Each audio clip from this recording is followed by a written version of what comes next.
Hello everyone. So today we are going to study about research design. ये जो research design है ये बहुत इम्पॉर्टेंट है हमारे रिसर्च के लिए. तो हम देखते हैं रिसर्च डिज़ाइन क्या है. अच्छा ठीक है, पहले मैं एक एग्जांपल ले लेती हूँ. मान लीजिए आप लोगों को कोई घर बनाना है, नया घर. तो सबसे पहले आप लोग क्या करेंगे? नया घर बनाने के लिए पहले तो घर ईंट से, सीमेंट से घर बनाना नहीं शुरू करना है ना. पहले हमको क्या करना है, एक ब्लूप्रिंट बनाना है. इस तरह से हमको एक ब्लूप्रिंट बनाना है कि बेडरूम कितना होगा, ठीक है, लिविंग रूम कहाँ पे होगा, किचन कहाँ पे होगा, मशीन घर कहाँ पे होगा, बाथरूम कहाँ पे होगा, ठीक है, कितना कितना इंच का होगा, कितना फीट बाय कितना फीट का होगा. पहले हम लोग एक ऐसा यहाँ पे जैसे दिया हुआ है ऐसा एक ब्लूप्रिंट बनाते हैं घर का.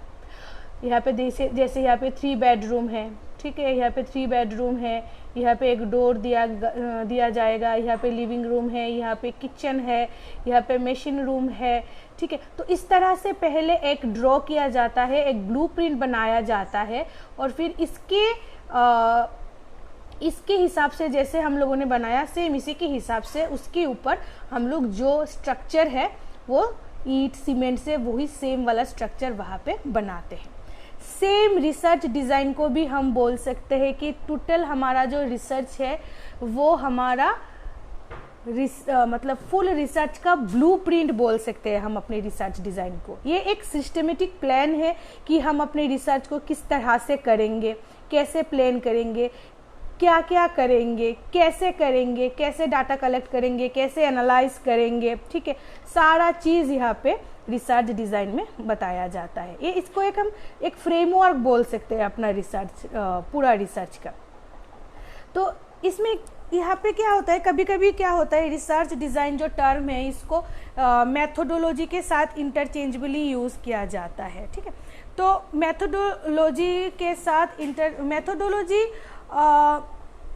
मतलब यहाँ पे सब कुछ होता है. मतलब क्या डिज़ाइन हम क्या अप्रोच हम यूज़ कर रहे हैं, क्या setting, sample size, sample technique सब होता है मेथोडोलॉजी में, जो रिसर्च डिज़ाइन को भी हम बोल सकते हैं. इंटरचेंजेबली ये दोनों चीज़ यूज़ होता है. तो एक्चुअली रिसर्च डिज़ाइन है, इसमें क्या होता है, ये जो मेथोडोलॉजी है उसका आंसर देता है, ठीक है. हम क्यों ये रिसर्च कर रहे हैं, रिसर्च जब करने जाते हैं तो कई सारे क्वेश्चंस आते हैं, ठीक है. हम हाइपोथेसिस फॉर्मुलेट करते हैं, जो क्वेश्चंस अराइज होता है उसका आंसर देने के लिए, ठीक है. तो ये सिस्टमेटिक प्लान है कि वो सारे चीज़ जितना भी क्वेश्चन अराइज हो रहा है उसका आंसर देने के लिए, ठीक है. तो डिफरेंट क्वेश्चन अराइज होता है, तो इसलिए डिफरेंट डिज़ाइन का ज़रूरत है कि इस क्वेश्चन के आंसर के लिए किस तरह का डिज़ाइन परफेक्ट है, स्पेसिफिक है. तो ये चीज़ जानने के लिए हमको रिसर्च डिज़ाइन, पूरा जो रिसर्च डिज़ाइन है इसके बारे में हमको बहुत अच्छे से नॉलेज होना चाहिए कि किस तरह की क्वेश्चन की आंसर के लिए कौन सी डिज़ाइन सबसे परफेक्ट रहता है, ठीक है. तो रिसर्च डिज़ाइन क्या है, आई थिंक समझ में आ गया होगा आप लोगों को.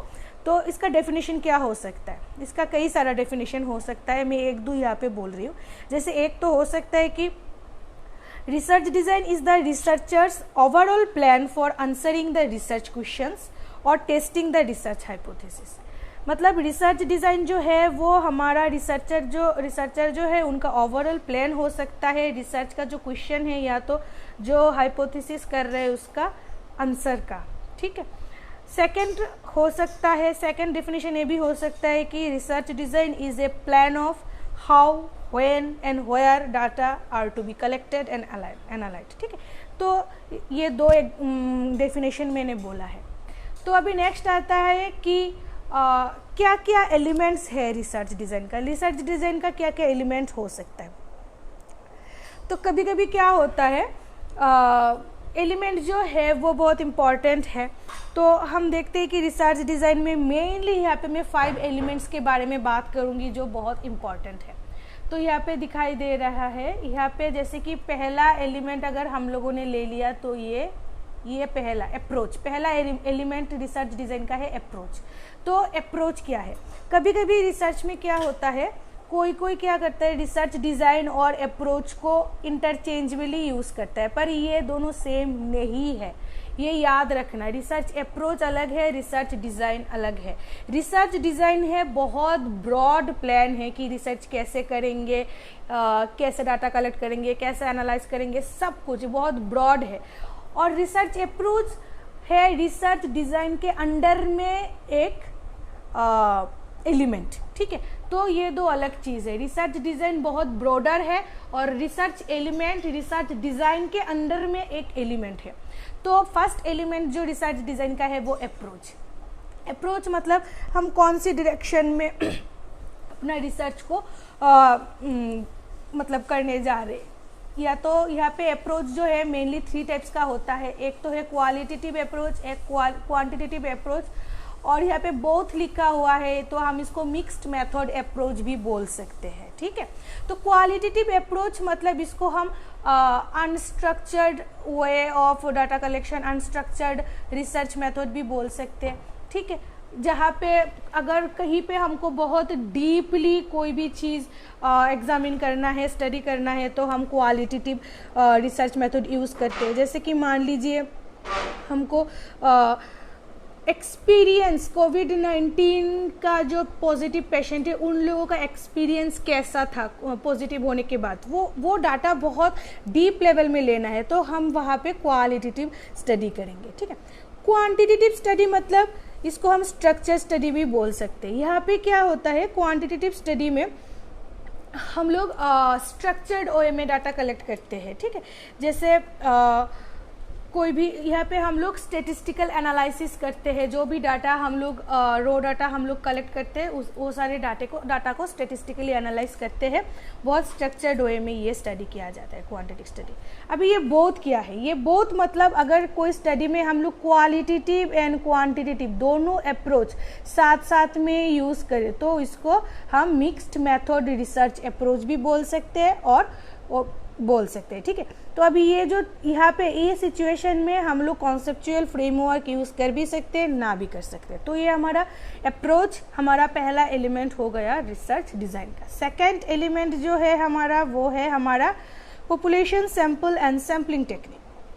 तो रिसर्च डिज़ाइन जो है ऑल्सो हमको ये डायरेक्शन प्रोवाइड करता है कि हमारे जो रिसर्च है इसमें पॉपुलेशन क्या है, सैंपल कौन है, सैम्पलिंग टेक्निक कौन से यूज़ करने जा रहे हैं, वो सारे चीज़ के बारे में रिसर्च डिज़ाइन में क्लियर कट डायरेक्शन नॉलेज दिया जाता है। जैसे मान लीजिए हमको एक सर्वे रिसर्च करना है, सर्वे करना है कि कोविड-19 रिगार्डिंग नॉलेज का सर्वे करना है। हमको जनरल पॉपुलेशन के ऊपर कोविड-19 रिगार्डिंग नॉलेज रिगार्डिंग सर्वे करना है। तो इसमें पॉपुलेशन क्या है, पॉपुलेशन बहुत ह्यूज पॉपुलेशन लेना है, सैंपल बहुत अच्छे से लेना है। मान लीजिए यहाँ पे सैम्पलिंग टेक्निक हमको नॉन प्रोबेबिलिटी सैम्पलिंग टेक्निक हम ले रहे हैं, तो इस तरह से फुल डिटेल्स यहाँ पे दिया जाएगा, ठीक है। यहाँ पे पॉपुलेशन सैम्पलिंग टेक्निक क्या है। जो थर्ड एलिमेंट है वो है time, place and source of data collection. ये भी बहुत इंपॉर्टेंट एलिमेंट है।